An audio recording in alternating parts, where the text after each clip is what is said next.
असं आहे की प्रतिस्पर्धी उमेदवाराबद्दल आदर व्यक्त करणं हे भारतीय जनता पक्षाला माहित नाही.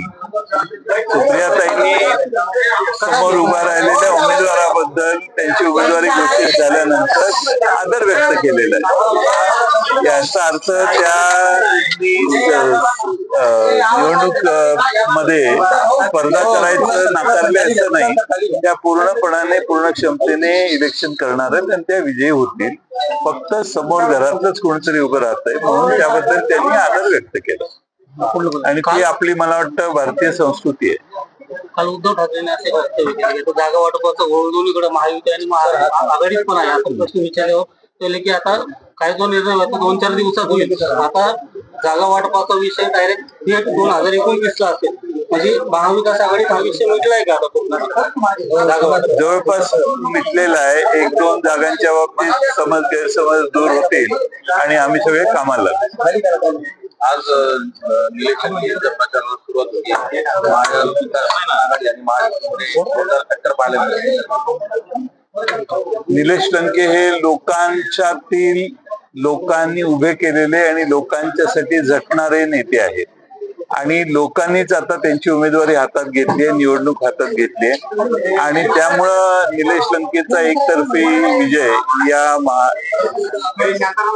अहमदनगर लोकसभा मतदारसंघात दिसेल. विकास कामांचं अजेंडा घेऊन आम्ही महायुती उतरणार असं बोललं जातंय. महाविकास आघाडीकडे बोलायला काहीच नाही. त्यांचं 2.5 वर्षात तुम्ही काय केलं नाही असंही खासदार सुरू. 2.5 वर्षात काय केलं ते आम्ही नक्कीच सांगू. 2.5 वर्षात कोरोनाच्या संकटाला तोंड देताना सगळ्यात पुढे कोण होते? निलेश लंके होते. महाराष्ट्र सरकारने देशात कामगिरी सर्वोत्तम कोरोनाच्या काळात केली. देशात सगळ्यात पहिल्यांदा आम्ही सत्तेत आल्यावर पवार साहेबांनी जी कर्जमाफी केली त्यानंतर दुसरी मोठी कर्जमाफी ही उद्धव ठाकरेंच्या नेतृत्वाखालील आमच्या सरकारने महाराष्ट्रातल्या जनतेला केली. त्यामुळं आम्ही बऱ्याच गोष्टी केलेल्या आहेत आणि त्या निवडणुकीत आम्ही सांगू. खरा मुद्दा हा आहे की नगर दक्षिण लोकसभा मतदारसंघात 5 वर्षात दुष्काळी भागाला न्याय न देता आलेला नाही. त्या बाबतीत संसदेत किती वेळा आवाज उठवला. देशात या मतदारसंघाचे प्रश्न संसदेत किती वेळा मांडण्यात आले. देशातल्या फार गंभीर घटना घडत असताना या मतदारसंघातून देशात काय आवाज उठवला गेला या सगळ्याचा हिशेब आता महाराष्ट्र या मतदारसंघातली जनता आता करायला लागली.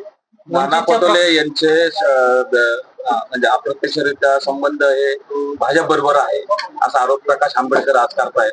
त्यामुळे महाविकास आघाडीमध्ये बिघाडी होणार असंही त्यांनी सांगितलं. महाविकास आघाडीत बिघाडी होणार नाही पण अनेकांचे प्रयत्न ही बिघाडी व्हावी म्हणून बऱ्याच जणांनी प्रयत्न गेल्या काही दिवसात केलेले आहेत पण ती बिघाडी आम्ही होऊन देणार. वंचितने जवळपास 19 उमेदवार उभे केले. 2019 ला फटका बसला. ठीक आहे. त्यांनी त्यांचा मार्ग स्वीकारलेला आहे. डॉक्टर बाबासाहेब आंबेडकरांनी घालून दिलेलं देशाला जे संविधान आहे दिलेलं त्या संविधानाचा बचाव करण्यासाठी देशाची लोकशाही टिकवण्यासाठी देशात हुकुमशाही प्रवृत्ती बळवायला लागली आहे तिला थांबवण्यासाठी या देशात इंडिया नावाची आघाडी तयार करण्यात आलेली आहे आणि यात प्रकाश आंबेडकर यांनी सहभागी व्हावी असा आमचा शेवटपर्यंत प्रयत्न होता. आता त्यांनी उमेदवारच घोषित केलेले आहेत याचा अर्थ त्यांना या देशातले जे सर्व पक्ष एकत्रित येऊन प्रयत्न करतायत त्या प्रयत्नापासून वेगळी भूमिका त्यांची दिसते आणि त्यामुळं मला वाटतं की सगळ्या महाराष्ट्रातल्या आंबेडकरी जनतेला देखील त्यामुळे निराशा येईल आणि शेवटी आंबेडकरी जनताच प्राणपणाने हे संविधान टिकवण्यासाठी प्रयत्न करते. मला जागा किती तुम्हाला जागा किती यापेक्षा आपण एकत्रित लढणं गरजेचं होतं आणि तो प्रयत्न आम्ही अद्यापही करतोय. मला खात्री आहे आणि अपेक्षा आहे की प्रकाश आंबेडकर त्यांची भूमिका दुरुस्त करतील आणि आमच्यावर यायचा मार्ग पसंत करतील. सर महायुतीमध्ये देखील जागेवरून सुरू आहे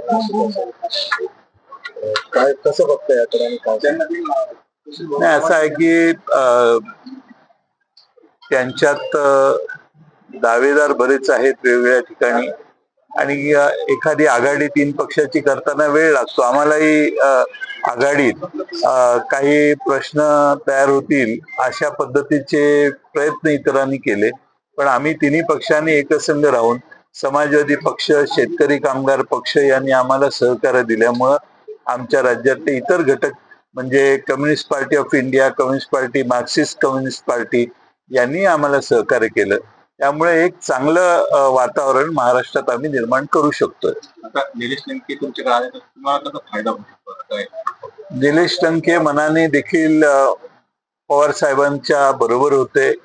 मनाने ते नेहमीच पवार साहेबांचं नेतृत्व मान्य करून काम करत होते. आज ते प्रत्यक्ष फिजिकली आमच्यात येऊन काम करतात आणि बऱ्याच महिन्यांपासून किंबहुना मागच्या 2 वर्षापासून माझी, पवार साहेबांची आणि पक्षातल्या ज्येष्ठ नेत्यांची, अगदी निलेश लंके मधल्या काळात ज्या पक्षात होते त्या पक्षाच्या नेत्यांची देखील इच्छा होती की निलेश लंकेने लोकसभा लढवावी. परंतु आता निलेश लंके आलेले अजून किती आमदार आहेत ते येण्याच्या तयारीत आहेत? हळूहळू येथील. निलेश लंकेंनी सुरुवात केलेली आहे आणि मला खात्री आहे की बरेच आमदार द्विधा मनस्थितीत आहेत आणि द्विधा मनस्थितीतले आमदार लोकसभेच्या आधी काही आणि नंतर काही पवार साहेबांच्या नेतृत्वाखाली काम करायला लागलेले दिसतील.